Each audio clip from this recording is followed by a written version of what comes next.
Hello, everyone.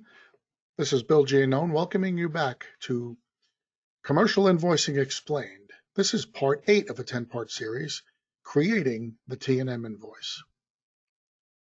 Once you have completed your work and documented all of your efforts, simply calculate your invoice using your daily documentation. And I say in here, refer to part 5.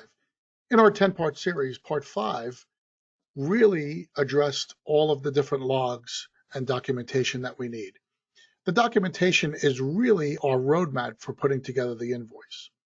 So we're going to take a couple of minutes just to do a little refresher on that as we're getting closer towards being able to really produce a very quality invoice. Remember the sign-in logs. This is where we needed to have all of our labor documented. Really simple technique, really important, and without it, we will not get paid for our labor. Same thing with our equipment logs. All of the equipment that's located within the building, we need to make sure we're documenting the location, and we need to make sure we're documenting its uniqueness by using a serial number or some kind of identifier.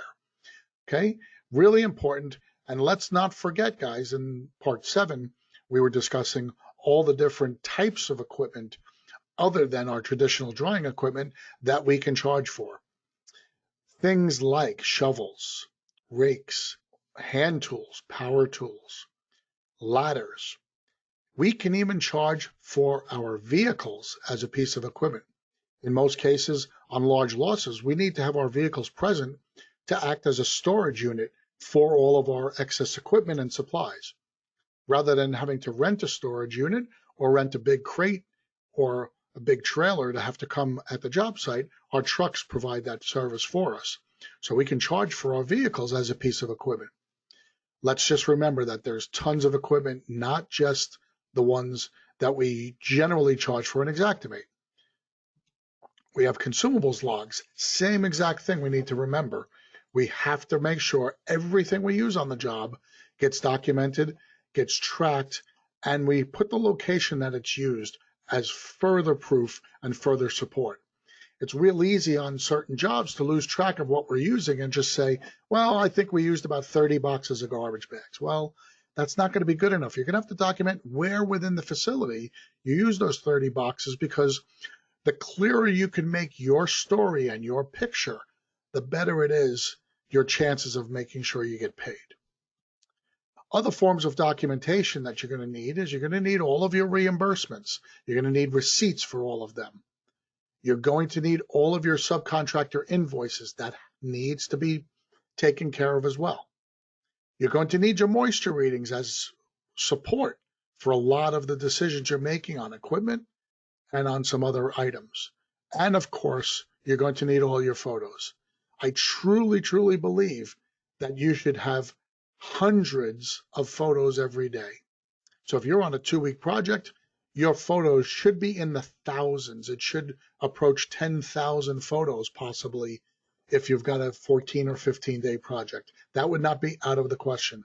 I know that seems like a daunting task, but these days with the technology in place, we can put thousands of photos on a very simple memory stick. So being able to collect them and put them in one location for some documentation proof and support for our invoice really should not be a big issue anymore.